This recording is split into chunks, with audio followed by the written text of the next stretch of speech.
بسم اللہ الرحمن الرحیم۔ السلام علیکم ڈیئر اسٹوڈنٹس، آپ کا ٹیچر پروفیسر محمد فہمید تلوکر آج ہیلتھ اینڈ فزیکل ایجوکیشن کی چیپٹر 1 کا ہم آغاز کریں گے، اور اس میں ہمارا ٹاپک ہے کھیل۔ سب سے پہلے ہم آج کھیل کی تعریفیں اور مختلف ماہرین جو ہیں وہ کھیل کے بارے میں کیا نظریات رکھتے ہیں ان کے بارے میں پڑھیں گے۔ کھیل کوئی بھی ایسا کام جو ہم اپنی مرضی سے کرتے ہیں، فارغ وقت میں کرتے ہیں، اور جس کے کرنے سے ہمیں خوشی اور اطمینان حاصل ہوتا ہے، کھیل کہلاتا ہے۔ اس کا مطلب کیا ہے کہ کوئی بھی ایسا کام جو ہم والنٹیرلی کرتے ہیں، اپنی مرضی سے کرتے ہیں اور فارغ وقت میں کرتے ہیں، یعنی لیجر ٹائم، جس وقت ہمیں کوئی کام نہیں ہوتا، اور اس کام کے کرنے سے ہمیں کیا ہوتا ہے، وہ کام جو ہم اپنی مرضی سے کرتے ہیں اور فارغ وقت میں کرتے ہیں، تو اس کام کے کرنے سے ہمیں خوشی اور اطمینان حاصل ہوتا ہے، یعنی ہم ریفریش ہو جاتے ہیں۔ کھیل کی مختلف تعریفیں ہیں، بہت ساری ڈیفینیشنز ہیں۔ اس میں کھیل ایک ایسی دلچسپ سرگرمی ہے جس پر عمل پیرا ہونے سے ذہنی نشوونما، جسمانی ارتقاء، روحانی معراج، سماجی شعور اور اخلاقی تعلیمات کے تقاضے تکمیل پاتے ہیں۔ کیا مطلب ہے کہ کھیل ایک ایسی دلچسپ سرگرمی ہے، ایک ایسی انٹرٹینمنٹ ہے جس میں آپ مینٹلی، فزیکلی، اسپرچولی، سوشلی اور بیہیویئرلی آپ امپروو کرتے ہیں۔ مسٹر بچر کی رائے میں کھیل کو فطری سرگرمی کا درجہ حاصل ہے، جس سے بنی ہوئی انسان کو سکون، خوشی، راحت، مستقل مزاجی، خود اعتمادی اور اطمینان میسر آتا ہے۔ کھیل کو فطری سرگرمی کا درجہ، فطری سرگرمی کا مطلب کہ ایک نیچرل انسٹنکٹ ہے، یعنی انسان کی ایک جبلت ہے، انسان پیدا ہوتے ہی کوئی نہ کوئی ایکٹیویٹی کرنا چاہتا ہے، اور وہ ایکٹیویٹی کرنے کے لیے ہی پیدا کیا گیا ہے، تو وہ انسان کی نیچر ہے۔ لیکن اس میں کھیل جو ہے وہ ایسی ایک ایکٹیویٹی ہے جس میں اسے سکون، راحت اور اطمینان میسر ہوتا ہے۔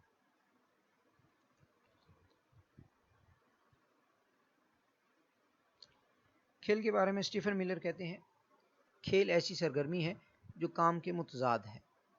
کام کے متضاد کا مطلب یعنی کام، ورک جسے آپ کہتے ہیں، وہ ایک ایسی سرگرمی ہے جس میں آپ مینٹلی سٹریس میں ہوتے ہیں، جبکہ جو کھیل ہے اس میں آپ ریفریش ہوتے ہیں۔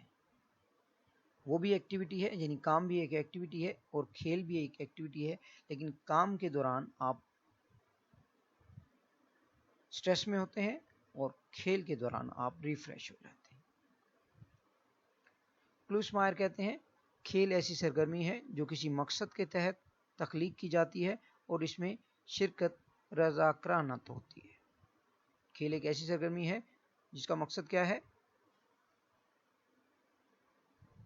کہ اس کا مقصد کیا ہے کہ اس کی جو کسی مقصد کے تحت تخلیق کی جاتی ہے اور اس میں شرکت رضاکارانہ ہوتی ہے، مطلب والنٹیرلی آپ اس میں پارٹیسپیٹ کرتے ہیں، اور اس کا مقصد کیا ہوتا ہے کہ آپ اپنے آپ کو فریش کرنے کے لیے آپ اس میں پارٹیسپیٹ کرتے ہیں۔ سگمنڈ فراڈ کہتے ہیں، کھیل ایک غیر حقیقی سرگرمی ہے جو حقیقی دنیا سے مختلف ہوتی ہے، اور یہ ذہنی تناؤ سے چھٹکارا حاصل کرنے کے لیے اختیار کی جاتی ہے۔ حقیقی دنیا کون سی ہوتی ہے؟ حقیقی دنیا جہاں ہم بزی ہیں، جہاں ہم نوٹ کمانے میں پڑے ہوئے ہیں، جہاں ہم اپنے پیٹ کو پالنے میں پڑے ہوئے ہیں۔ انسان پیدائش سے ہی ذہنی تناؤ کا شکار ہے، اس نے کچھ نہ کچھ کرنا ہے تب جا کے اس کا پیٹ بھرنا ہے، اس نے کچھ نہ کچھ اپنے لیے، کچھ فیملی کے لیے کرنا ہے۔ لیکن کھیل جو ہے ایک غیر حقیقی سرگرمی ہے، یعنی وہ حقیقت کے الٹ ہے، اس میں آپ ذہنی تناؤ سے چھٹکارا حاصل کرتے ہیں۔ گٹمن کہتے ہیں، any non-utilitarian activity performed for its own sake is called play۔ Naan utilitarian کا مطلب کہ ایسی ایکٹیویٹی جس میں کوئی لینا دینا نہیں ہے، جس میں کوئی ٹینشن نہیں ہے، آپ ریلیکس ہیں، مینٹلی فری ہیں، یہ ایک ایسی ایکٹیویٹی ہے۔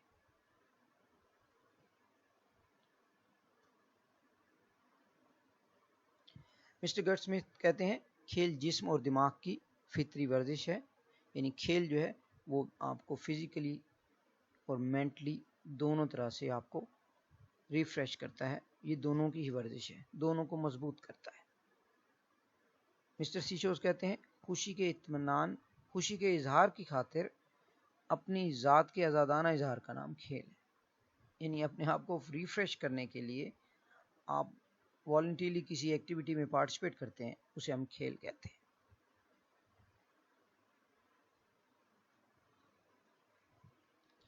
افلاطون کی رائے میں اگر محنت، راحت اور غذا، جسے آپ حقیقی دنیا یا حقیقی زندگی کہتے ہیں، اس میں یہ تین مقصد ہیں ہمارے، اگر محنت، راحت اور غذا ضروریات زندگی کا حصہ ہیں تو کھیل کو ایک ستون کا مقام حاصل ہے جو مستند اور مکمل زندگی کی ضمانت فراہم کرتا ہے، یعنی جہاں آپ زندگی کی خاطر محنت کرتے ہیں، غذا کے لیے، راحت کے لیے محنت کرتے ہیں، زندگی کو پروان چڑھانے کے لیے، وہاں کھیل جو ہے وہ ایک اپنا مقام رکھتا ہے، یعنی اسے ایک اہم مقام حاصل ہے اور وہ زندگی کی ضمانت فراہم کرتا ہے کہ جہاں آپ اتنا سٹریس میں رہتے ہیں وہاں آپ کو کھیل جو ہے وہ آپ کے سٹریس کو ختم کر دیتا ہے اور آپ ذہنی طور پر سکون میں آ جاتے ہیں۔ مسٹر سٹرن کہتے ہیں کھیل پابندیوں سے آزادانہ اور خود کفیل سرگرمی کے نام سے اپنی پہچان کرواتا ہے۔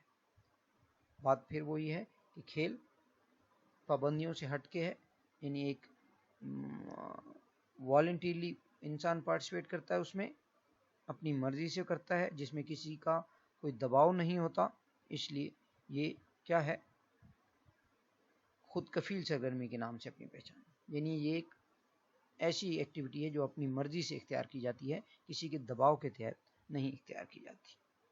مسٹر روسو کہتے ہیں اگر آپ ذہانت کو جنم دینا پسند کرتے ہیں تو نامیاتی نظاموں میں طاقت پیدا کریں۔ کیا مطلب ہے کہ اگر آپ ذہانت کو جنم دینا پسند کرتے ہیں تو تمام نامیاتی نظام میں طاقت پیدا کریں۔ تمام نامیاتی نظام کون سے ہیں؟ انسان کے 11 جو فنکشنز ہیں ان کو ہم کیسے ایکٹیو کر سکتے ہیں؟ مختلف فزیکل ایکٹیویٹی کر کے۔ جب ہم فزیکل ایکٹیو ہوتے ہیں تو ہمارے سارے نظام ایکٹیو ہو جاتے ہیں، اور جب ہمارے سارے نظام ایکٹیو ہوتے ہیں تو ہم فزیکلی اسٹرانگ ہو جاتے ہیں، جب ہم فزیکلی اسٹرانگ ہوتے ہیں تو ہم مینٹلی بھی اسٹرانگ ہو جاتے ہیں۔ ڈیئر اسٹوڈنٹس، انشاءاللہ نیکسٹ ہم جو ٹاپک ہے وہ ہے کھیلوں کی اہمیت، اس کے بارے میں پڑھیں گے کہ کھیل ہماری زندگی میں کتنی اہمیت کے حامل ہیں، انشاءاللہ اس کے بارے میں پڑھیں گے۔ تب تک اپنا خیال رکھیے گا، اللہ حافظ۔